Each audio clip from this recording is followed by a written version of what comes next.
It's December 7th here in Seoul, and I'm Kim Dami.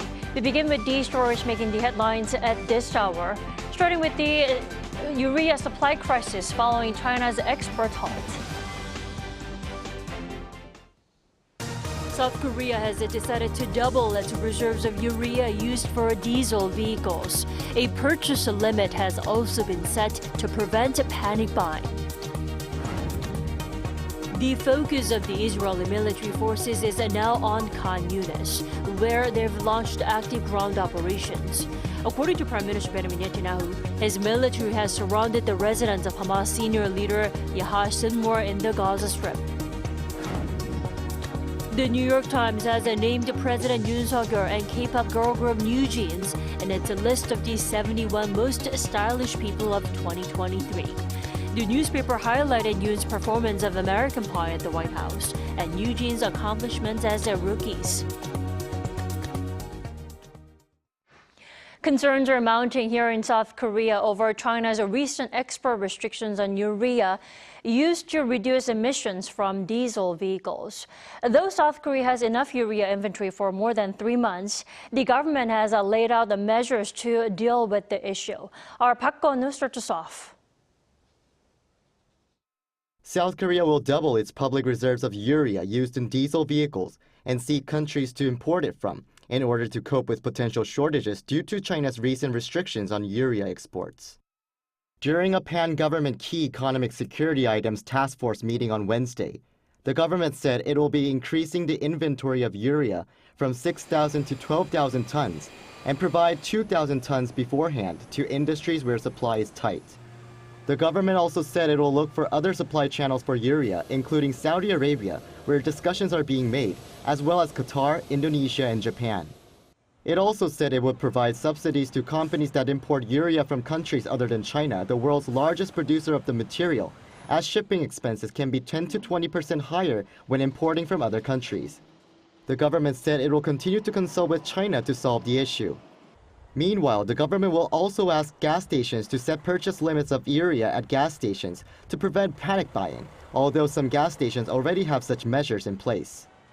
Despite efforts being made to combat possible urea shortages, the South Korean government said the situation is not as serious as the last urea solution crisis 2 years ago.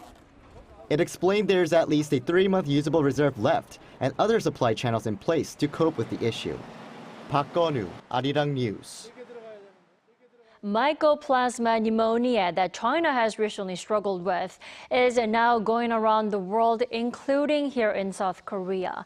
Now, symptoms like body aches and fever are similar to flu, and children are particularly vulnerable to this bacteria. Our NewJeans has this report.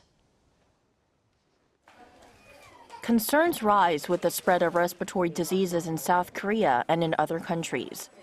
The illnesses include both the flu and what's called the mycoplasma pneumoniae, the main pathogen causing community-acquired pneumonia in children and young adults. According to the Korea Disease Control and Prevention Agency, 270 mycoplasma pneumoniae inpatient cases were counted during the 4th week of November, a 1.6% increase from the first week of that month. Mycoplasma pneumoniae causes cold-like symptoms and, in worst cases, pneumonia. Mycoplasma is concerning medically and epidemiologically in the fact that it is quite transmissible among people who are more vulnerable than the others. The same doctor specifically noted that children up to 4 years old and those immunely weaker are the most vulnerable. He's also concerned about newer cases being resistant to regular antibiotics, leading to doctors using stronger ones. The expert spoke about preventive measures which are similar to what people did during the COVID-19 pandemic. Would be prevented if we were to, constantly and very frequently wash our hands, wear the mask, and avoid going to public spaces and coming into very close contact with people who are having symptoms. Meanwhile, in China, where mycoplasma pneumoniae has also surged recently, specialists attributed the spike to it being the first full winter after strict COVID-19 restrictions were lifted last year. The Chinese Education Ministry issued a notice on preventing and controlling winter epidemic diseases in schools by ordering absent students to be monitored, personal hygiene to be strengthened, and also requesting a stockpiling of masks. This was the first warning issued by the Chinese government related to the spread of respiratory diseases since its zero-COVID policy last year. Elsewhere, officials in Denmark and France said mycoplasma pneumoniae is now being considered an epidemic, despite the World Health Organization saying it is not a reportable disease and it appears to be in decline. 송유진, Arirang News. Intense fighting is being reported in Khan Younis, a city once considered a safe haven for Palestinians who have fled northern Gaza. Israeli military is now hunting down Hamas senior leader Yahya Sinwar after surrounding his residence. Our Lee Seung-ja has more. Fighting intensified in southern Gaza on Wednesday as the Israel Defense Forces reached the heart of the city of Khan Younis. The Israeli military says its tanks made their way to the center of Khan Younis, and it engaged in what they said was some of the fiercest fighting of the war. Israeli offensives at the largest city of southern Gaza means thousands are now fleeing further south. Strikes were also reported in Rafah, where Gazans were told to flee by Israel. Upon reaching Khan Younis, Prime Minister Benjamin Netanyahu said Wednesday that Israeli forces have surrounded the home of Hamas leader Yahya Sinwar, saying he is hiding underground. Yesterday I said that our forces could reach anywhere in the Gaza Strip. Today we are encircling Sinwar's house. His house may not be his fortress and he can escape, but it's only a matter of time before we get him. Meanwhile, UN Secretary General Antonio Guterres on Wednesday invoked the rarely used Article 99 of the UN Charter to push for a ceasefire and formally warned the Security Council of a global threat from the armed conflict. In a letter to the UNSC, Guterres wrote that the armed conflict may aggravate existing threats to international peace and security. He added that he invoked Article 99 to bring to the attention of the Security Council any matter which, in his position, may threaten the maintenance of international peace and security. The UN chief went on to say that the world is facing a severe risk of collapse of the humanitarian system, with the situation fast deteriorating into a catastrophe with potentially irreversible implications for Palestinians as a whole and for peace and security in the region. According to UN spokesperson Stéphane Dujarric, the article has not been used for decades. Lee Seung-ja, Arirang News.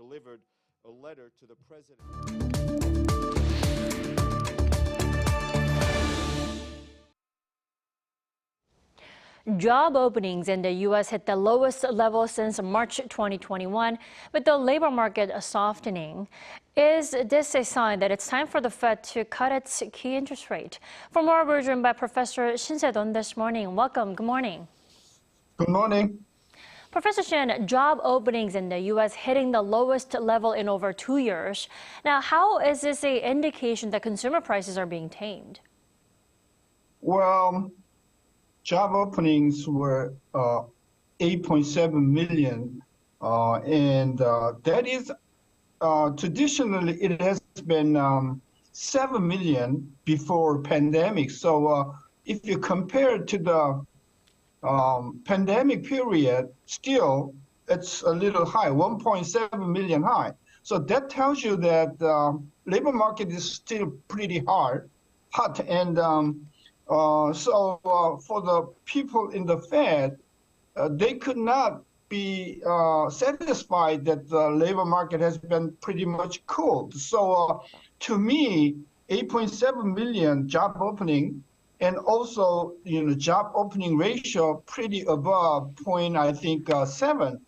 Still, labor market is pretty hot, and that tells you that it's going to take some time for the people in the Fed would lower the rate.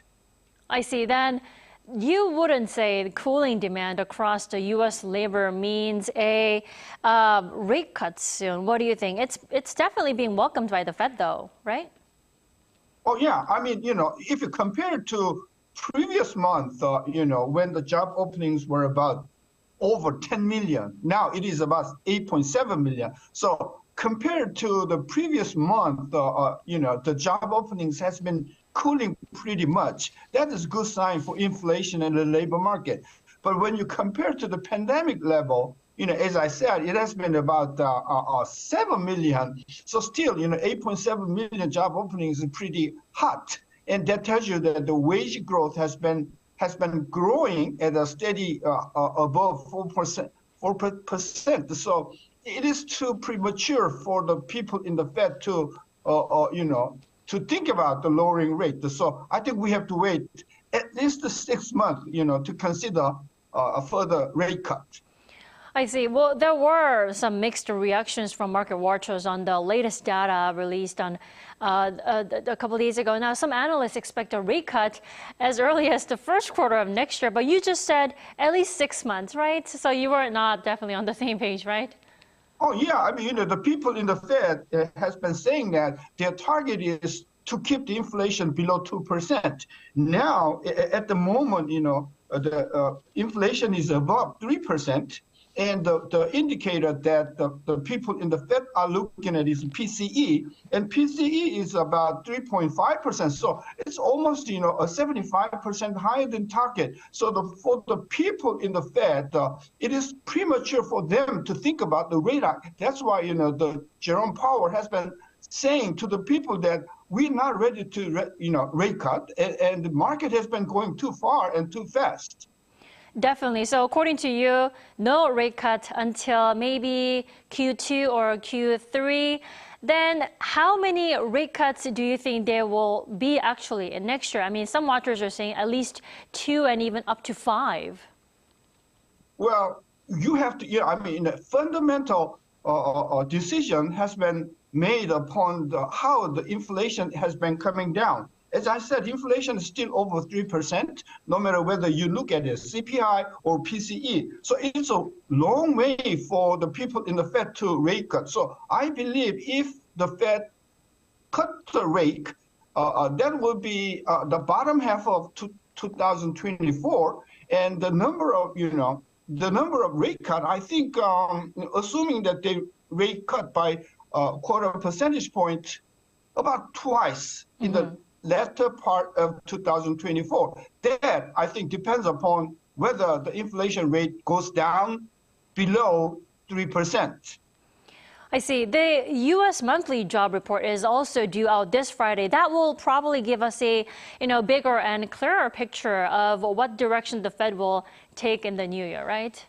Yeah, many expect that job openings will be about 150,000 or below that. And that has been usually over 200,000 in the previous month of 2023. So if the job openings comes down to, let's say, 100,000, that's a significant, implication that the rate cut will come a little faster. But as long as it is bigger than 100,000, which will be coming on Friday, still, the people in the Fed are hesitating to, cut rate. In the first half of 2024. So my point is we have to wait first how the inflation goes down below 3%, and second, how the job openings will come down below 100,000. That, I think, two measures are critical to understand when and how much the Fed will rate cut. Right. It is widely believed that the Fed will end the year with another rate freeze next week. Thank you so much, Professor Shen, for your insight. As always, you have a lovely day. My pleasure.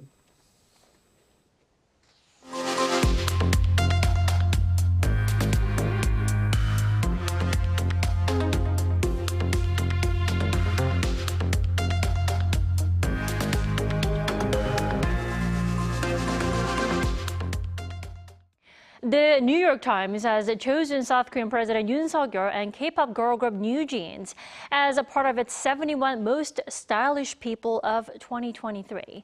Posting an image of Yoon singing American Pie in April during a state visit to the U.S. for a summit with U.S. President Joe Biden, the Daily referred to his pitch-perfect performance at the White House, calling it worthy of American Idol.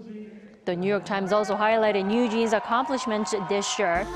It said the group has a sound inspired by late 90s and early 2000s R&B, adding that NewJeans has also become the first female K-pop act to play at Lollapalooza. Local shops here in South Korea are being revamped and upgraded to welcome back visitors from all around the world after the pandemic years. From a special section named Must-Haves of Korea to tax refund machines, our Yoon went to check them out. South Korean retailers are revamping their stores to provide special services at branches frequented by global visitors. This comes as the number of foreign visitors is showing a recovery from the COVID-19 pandemic. According to the Korea Tourism Organization, there were more than 1.2 million visitors to the country this October. That's almost 160% more than in the same month last year. One branch of a major supermarket chain created a special section in September named Must-Haves of Korea.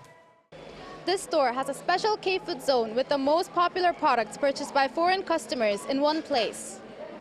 According to store officials, before the pandemic, nearly half of the sales at this branch came from foreign customers, but this dropped to as low as 1% of sales during the pandemic.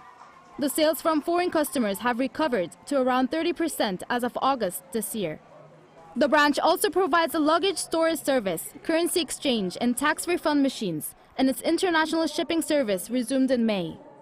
I came from Europe for a few days, and I'm sending it from here because in order to bring a big suitcase, there was a very big fee. One of South Korea's main health and beauty chains has reopened its largest branch in the country, located in Myeongdong, one of the most popular areas for tourists. This branch welcomes around 3,000 customers every day, with about 90% of them being foreign customers. It was recently renovated with a focus on introducing a wider range of brands to foreign customers and creating opportunities for the chain to expand globally. So I think it's pretty foreigner-friendly. Compared to my experiences in other countries, I would say it's pretty organized. It's like by brand and by like the specific product that you're looking for, and they really help you. The K-Beauty Now zone features emerging K-beauty brands, and the store is arranged so products in high demand from foreign customers, such as face masks and sunscreens, are at the front of the store. A specialized mobile website provides a multilingual guide service, including the map of the store and the location of popular brands. At the Global Service Lounge, visitors can use the tax refund service, which saves them a step at the airport. According to store officials, from January to October this year, its branches in Myeongdong area have seen an about 840% increase of sales to foreign customers compared with the same period last year. They added that this year they also saw customers from a wider range of countries, with more customers from English-speaking countries and from Southeast Asia and Japan. Yoon, Arirang News.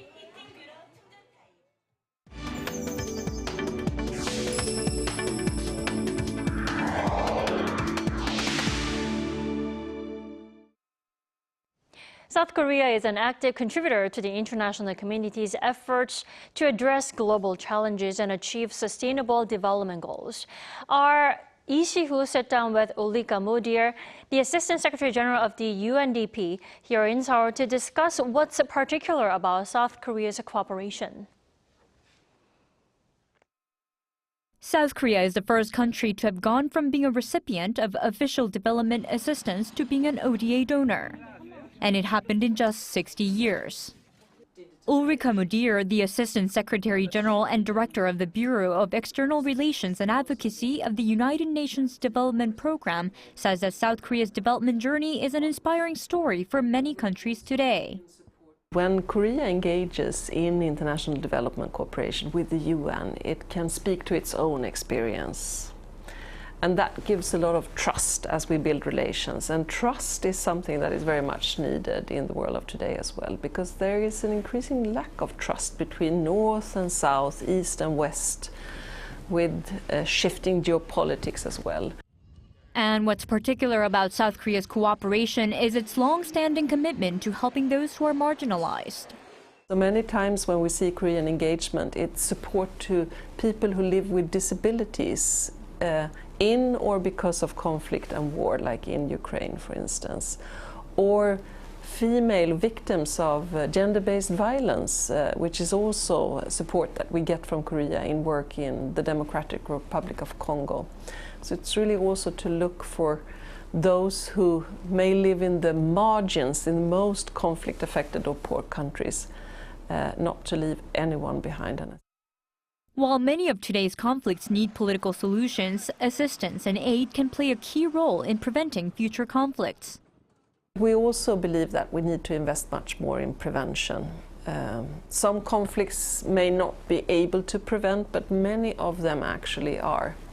And here I also believe that this increasing engagement on behalf of Korea and in the international development cooperation and the focus of prevention will be really key. Modéer says there's a need for more countries to believe in the impact of international development cooperation.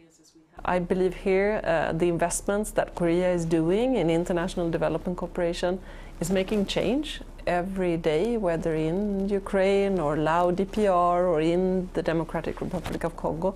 But it's also bringing countries together in this belief that we are one humanity and we only have one Earth, and we have to work together to solve many of these problems. The UN Development Program will discuss with South Korea its continued engagement, especially in the potential of digital sustainable development. Lee Si-hoo, Arirang News.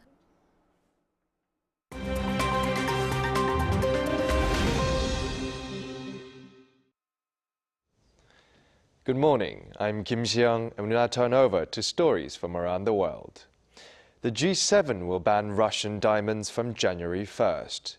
The group of 7 major economies announced the ban following a leaders' meeting on Wednesday. A direct ban will come in at the start of January, followed by phased-in restrictions on indirect imports of Russian gems expected to begin around March 1st. The policy includes plans to introduce a robust traceability-based verification and certification mechanism for rough diamonds by September 2024. The G7's ban on Russian gems, however, does not include diamonds for industrial use, nor the tracing of polished stones. Now moving on, at least 3 people have been killed in a shooting in Las Vegas. Local police have said the suspected shooter has also been killed. The shooting on Wednesday at the University of Nevada is still being investigated, and police say the number of victims could rise. The previous day in Texas, a day-long series of attacks in Austin and San Antonio left 6 dead and at least 3 wounded. Police have arrested the suspected Texas shooter and identified him as a 34-year-old Shen James. James has been charged with capital murder for allegedly shooting and killing 4 people, as well as shooting 2 police officers with a large-caliber handgun. 2 more bodies were found later in San Antonio, which were identified as James's parents, and James is the main suspect in these deaths. Now, Google's parent company, Alphabet, unveiled on Wednesday its most advanced artificial intelligence model, Gemini. It is capable of processing different forms of data such as video, audio and text, allowing for a more advanced reasoning and understanding compared to Google's previous AI technology. According to Google, Gemini Ultra, the top-performing version of Gemini, outperforms its competitor OpenAI's most advanced AI model, GPT-4. A part of the Gemini model has been added to Google's pre-existing AI assistant, Bard, on Wednesday. As our last story of the day, pop star Taylor Swift received another accolade on Wednesday as Time magazine named her its Person of the Year. The 33-year-old star, who broke box office records with her Eras tour and is hailed as boosting the economy of every city she visits, told Time that this is the proudest and happiest I've ever felt and the most creatively fulfilled and free I've ever been. Time magazine also noted that Taylor Swift is the first person from the arts to be honored for her success as an entertainer.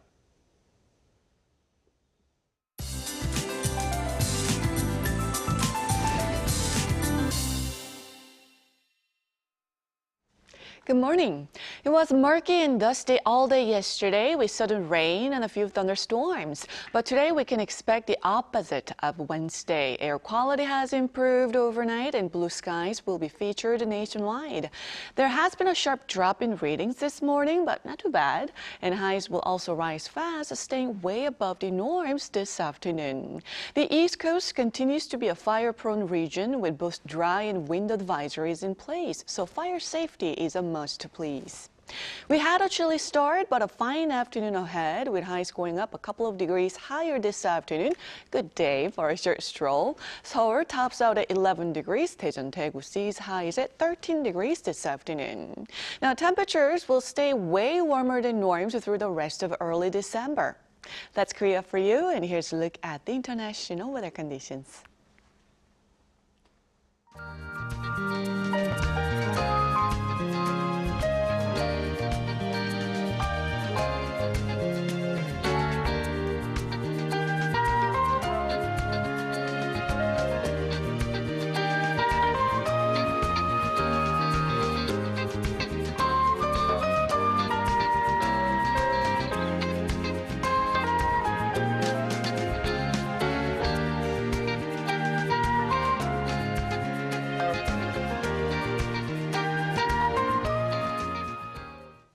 We thank you for watching New Day at Arirang. We'll be back tomorrow for Friday's edition at the same time, 9 a.m. Korea time.